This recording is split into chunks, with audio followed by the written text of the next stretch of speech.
Mic check, mic check. Do you hear me now, Dwayne? I don't know what's going on.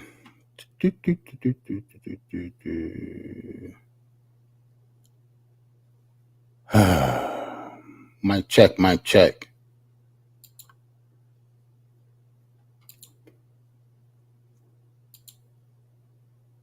Sounds, mic check, mic check. Can't hear him. Sounds, mic check, mic check. So we good now, Dwayne? I think we good now. For some reason, I had to show this up here. Well, I don't know. Well, I got a guess, and it's me. So we gonna figure it out. I think that this is Dwayne. Give me one more. Give me one more. Yeah, if you can hear me.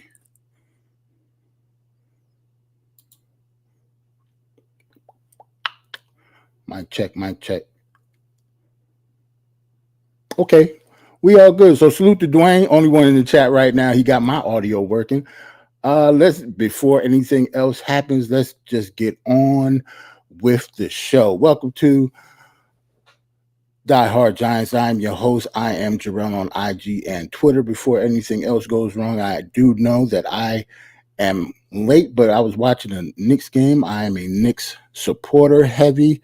So even though it's a preseason game, I don't like to have shows during Knicks games, and that's part of one of the reasons I stopped having the watch alongs during the Giants games, man. I actually like watching the game and chilling and had my little drink here, got my little soft hoodie on. So I just sat there and watched the Knicks. None of the starters played, and I watched every second of our backups beat the Hornets.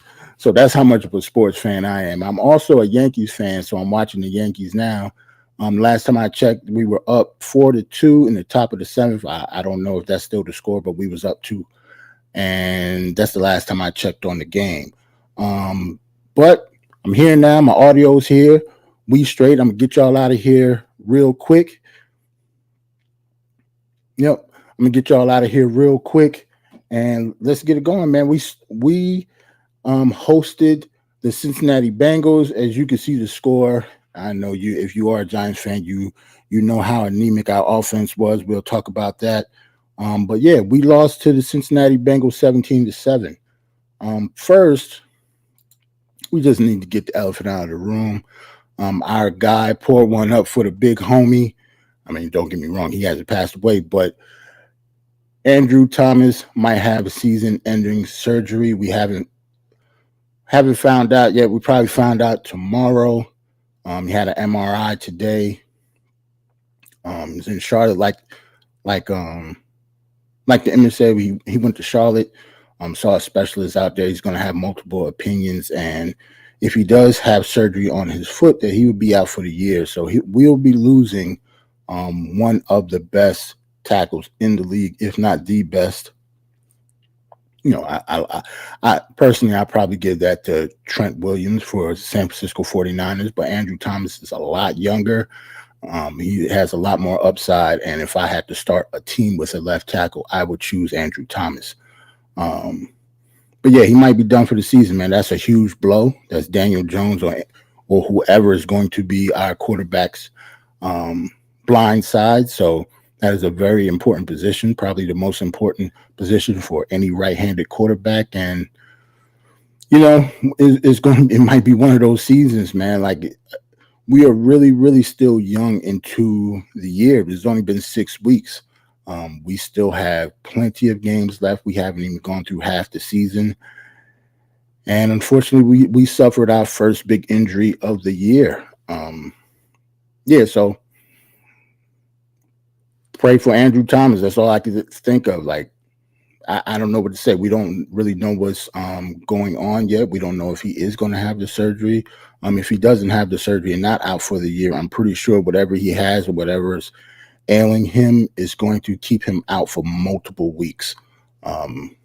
Usually stuff like that, if you don't have surgery, he might be out for over a month. You never know. Might be out through Christmas, or he might not come back at all, even without surgery. So we'll see. Our offense, Very, very bad, man. Like Daniel Jones, we talk about this every week. How Daniel Jones is that guy, even though he's had a few good games this year. He doesn't turn the ball over, even though he did have one bad interception. Um, the defender hit his arm and it floated up right in the middle of the field. But the fact that he said that he was trying to throw the ball away, why you would try to throw the ball away in the back of the end zone in the middle of the field is kind of weird. It seemed like you would still go to the sideline even though you're in the pocket. So I don't really buy that. Even though it's not his fault that his arm got hit, but yeah, it probably was a bad decision regardless. Other than that, Daniel Jones played a pretty clean game. He ran hard. You can see Tyrone Tracy had 50 yards on 17 carries, but Daniel Jones still, I think, outran him. I think he had like 50 something yards. Hold on, let me check real quick to give the exact number. Yeah, Daniel Jones ran for 56 yards. So he actually was our leading rusher that game. 205 yards, no touchdowns.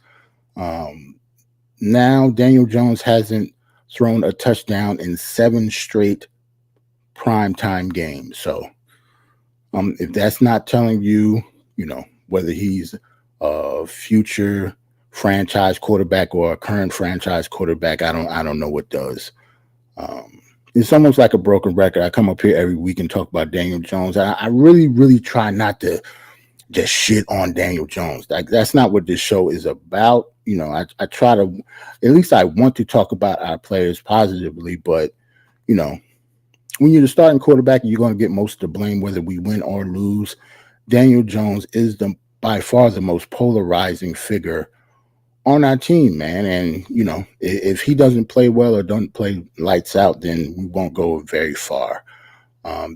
Darius Slayton had I wouldn't necessarily call it a good game.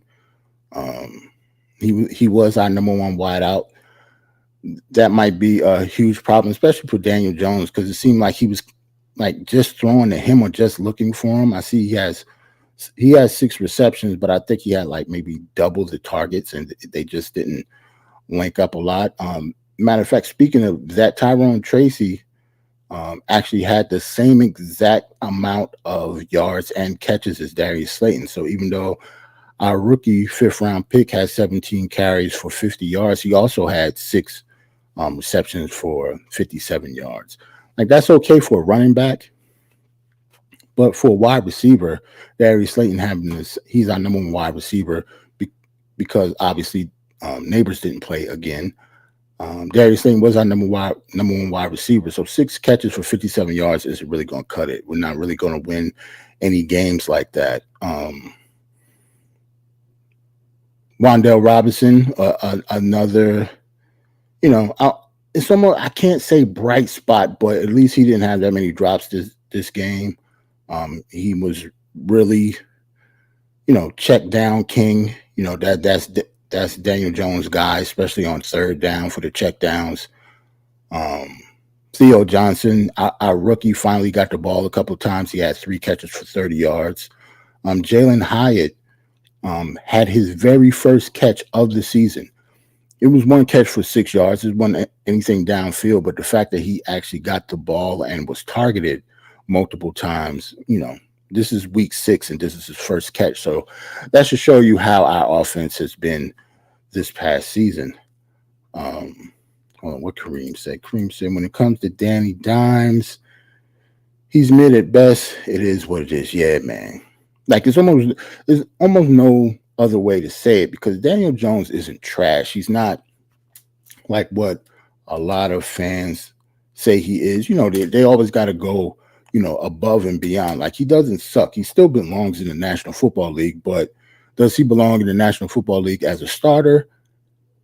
That is what the question is. I personally do not think Daniel Jones is a starter. I think he needs to be replaced. But that's not saying that he can't get better during his career, but to be a starter in the NFL, he is not one of the best 30 quarterbacks in the world. Like there are other quarterbacks that should have that job, or at least this job, above him. And it's a couple college kids that can come in and probably make a pretty big impact compared to how Daniel Jones is right now. But don't get me wrong, it's not like we can just pick anybody. There's only a handful of quarterbacks that I would even want to replace Daniel Jones coming out this year. Like two of them, Shedeur Sanders and Cam Ward, are my two favorite. I mean, they also have the kid from Ole Miss. I think his name is Dart. I haven't seen. I think I only seen one Ole Miss game so far. So, and he was actually pretty good, but I haven't seen enough of him. I've watched every Cam Ward and Shedeur Sanders game multiple times, just so I can know what the future holds for the Giants. And they're pretty entertaining games anyway because they're two good players and they're very, very talented and have talented players around them. So, they actually get numbers off. Cam Ward has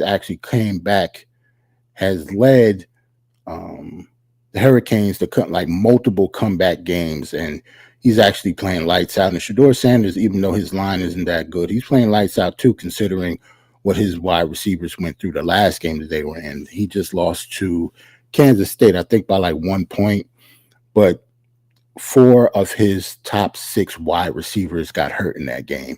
And he still almost beat Kansas State, who was a really good football team. They're in the top 25 this year.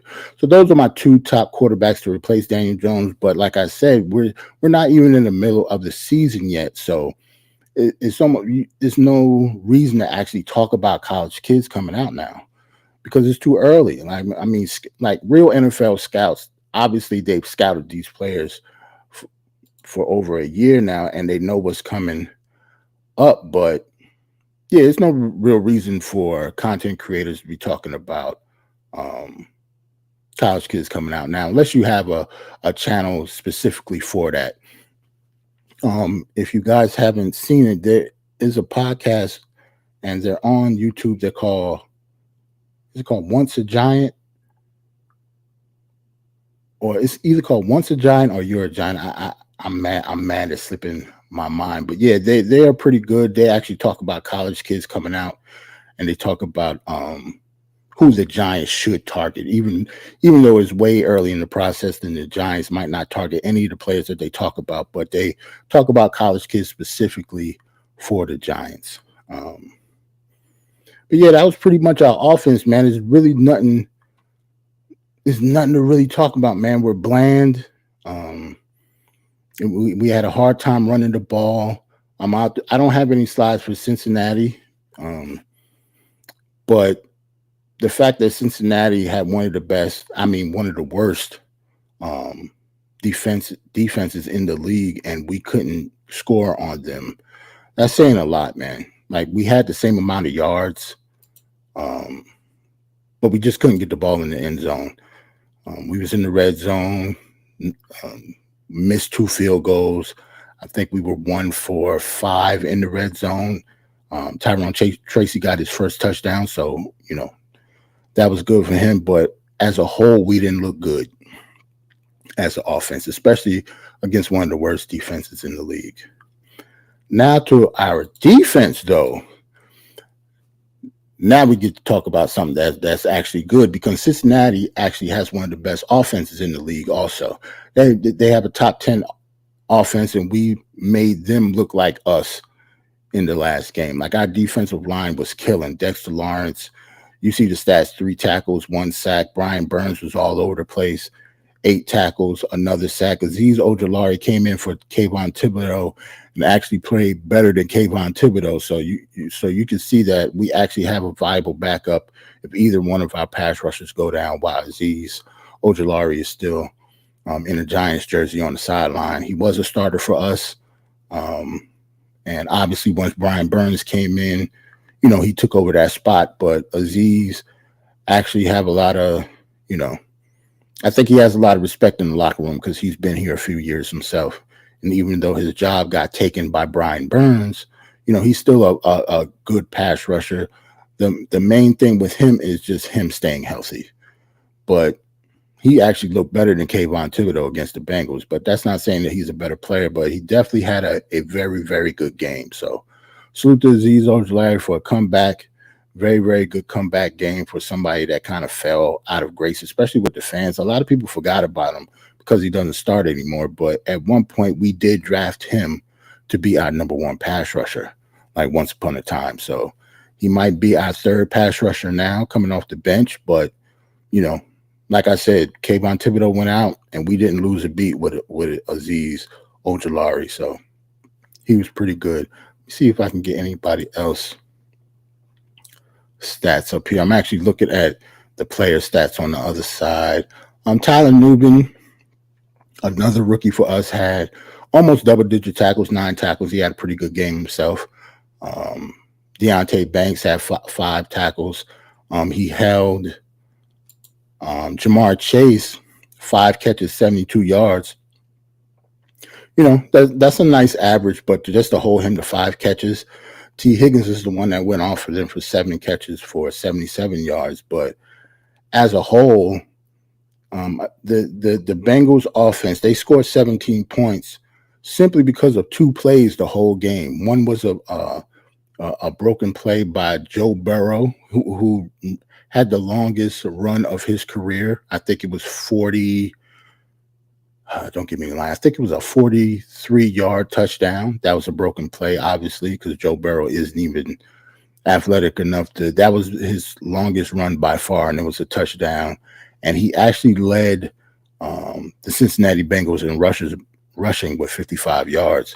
And then their rookie Chase Brown, very, very good rookie. I actually like Chase Brown. He's one of the running backs that I actually wanted us to draft last year, but we ended up getting Tyrone Tracy, who I'm obviously not mad at. But Chase Brown, really, really good running back out of Illinois. I like the way he runs. He also has a twin brother that came out in the draft that got drafted by the Eagles. He plays safety. But I really wanted Chase. Like he was one of the running backs that I thought that we can get in the mid rounds. But we ended up getting Tyrone Tracy, so I'm not mad at that either. But Chase Brown broke off a run for about 30 yards.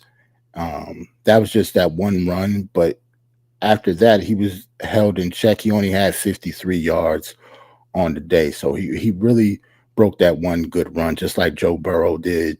And that was pretty much their whole offense. Their offense looked like ours, man. Joe Burrow only had, like Daniel Jones had 205. Joe Burrow had 208. And Joe Burrow is one of the best quarterbacks, probably arguably top 5 in the league, a lot of people would say. So our defense is playing. It's our offense, obviously, is holding us back a little bit. So that starts with Daniel Jones. And that it's not all about Daniel Jones, too. We obviously missing Malik Neighbors, even though Tyrone Tracy has been running hard and playing very, very, very well as a rookie. You know, losing our number 1 running back in Singletary, that's a big blow too, because for us, it should be good to have both of them. Our offensive line is playing lights out, especially when it comes to the passing. But now that Andrew Thomas is hurt, who knows where that leads us? Probably fan favorite, you know, being sarcastic, obviously, Evan Neal might be the one who takes his place at his natural position at left tackle. That's the position. Well, he played multiple positions at Alabama, but his last, he got drafted playing left tackle, even though we moved him to right. He was the left tackle for Alabama before, you know, he entered the draft. So that's not his natural position. And that's the position that a lot of people think he's best at, but we're going to find out. You know, a lot of people think Evan Neal is a bust. I don't really think so yet. Like, it's too early in his career. He obviously got a starting spot taken, but that doesn't mean he's not going to be at least a average offensive tackle in the NFL. Other than that, I can hold on. Let's show some team stats real quick, and we can almost get out of here. Hold on 1 second.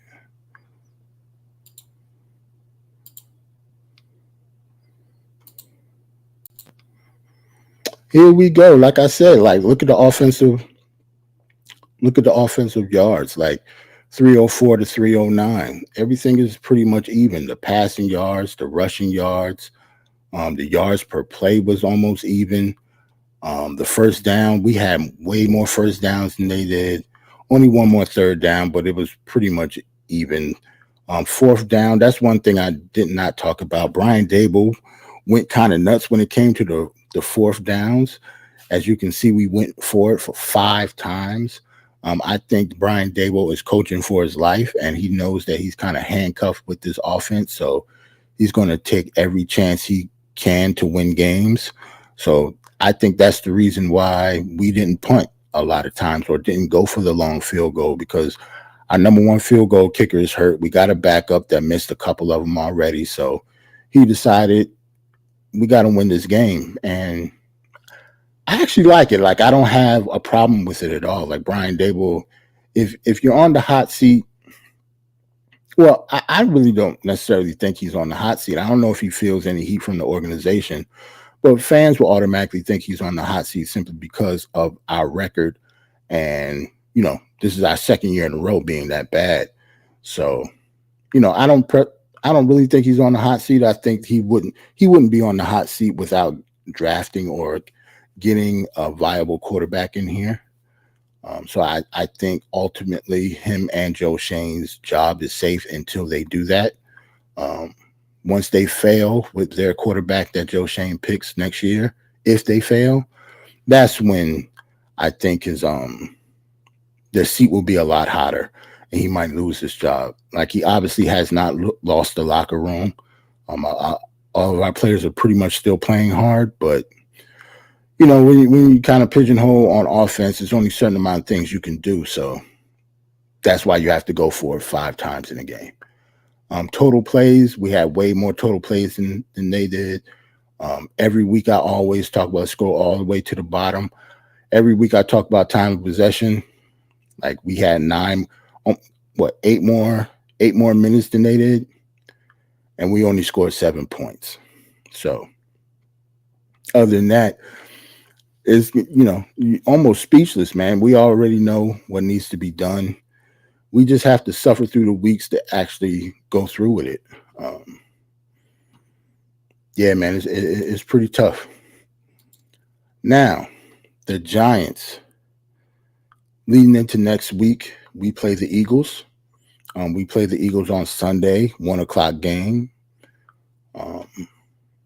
We'll see how we match up against them. I actually don't think the Eagles are nearly as good as they once were this year, or especially last year when they went to the Super Bowl and lost to Kansas City. The Eagles might be spiraling a little bit, but they won their game last week. But it was against the Cleveland Browns, and you know how we played against the Cleveland Browns also. But for now, New York Giants is 2-4. Our point score, in the league still remains at 29. Moved up in the yards. We're almost middle of the pack in the yards. So that should almost tell you that right there. Like, we're middle of the pack when it comes to yards, but we're still in the bottom of the league when it comes to scoring. That has a lot to do with the passing game. Points against, yards against, we have a top 10 defense. So as long as we have a top defense, that will put us in any game that gets kind of shaky when it comes to Daniel Jones. And if people want us to have a high draft pick, because we probably will win some games just because of the defense that we're playing. If our defense continues to play like this, you never know, because the health of Azeez Ojulari, he's already taken the place of Kayvon Thibodeau, who is hurt and probably won't be back for another few weeks. So you never know how the defense is going to play, in the future. But for now, we have a top 10 defense. And until that changes, we're going to be probably in every game that we play in, unless Daniel Jones or whoever's the quarterback just makes multiple mistakes and multiple turnovers every game. But with a defense like we have, we have a pretty good team. We just have certain positions that need to be filled. Now, the Eagles, they already had a bye, so they only have 5 games so far. They're 3-2. As you can see, they're 18th, middle of the pack when it comes to points. When it comes to yards, they're a top 10 offense. But when it comes to defense, they're pretty much a middle of the pack type of defense too. So Hopefully Daniel Jones can score some points against them, even though, we talk about draft position all the time on this show. But one thing I do want to do is beat the Eagles every time we play them. When it comes to the Eagles, the Cowboys, and the Commanders, I will never want to lose a division game. So that's just how I'm wired. That's how all the players are probably wired too. Um, the Philadelphia Eagles coming to MetLife is a big deal. Like I would hope we win that game. Hopefully Daniel Jones will have a good game. And hopefully, next Tuesday, I'll come here and say it is a victory Tuesday, man. So hold on, let me see if I can see. Yeah, I had to put that box off. I don't know what it was before, or I'm not even sure that you can still hear me now because I took that box off. But yeah, man, salute to everybody that joined us. Dwayne, Kareem, those are my guys. Thank you for coming out. This was definitely a short show, and you can see why I was late. Hold on, what's the Yankees doing? I see that. I think Dwayne said, yeah, Judge hit a 2-run home run. Let me look up this Yankee score real quick before I get off. We done talk about the Giants, but let me see. Oh, it's 6-2. Yep, I'm gonna go finish watching the game. Yankees up 6-2. Hopefully, we'll be up 2 against the Cleveland Guardians for the ALCS, and I'll check y'all out. Get your wings and stuff on Sunday. We have an early game. I actually like the early game so we can get it over with and I can enjoy the rest of my Sunday. So we play the Eagles 1 o'clock, and I'll see you next Tuesday. Well, I don't know. The Knicks play next Tuesday. Also, I do think the Knicks opening night is Tuesday. Hold on. Let me double check real quick before I get off. So maybe I could tell you whether we're going to be on next Tuesday or not. Hold on 1 second.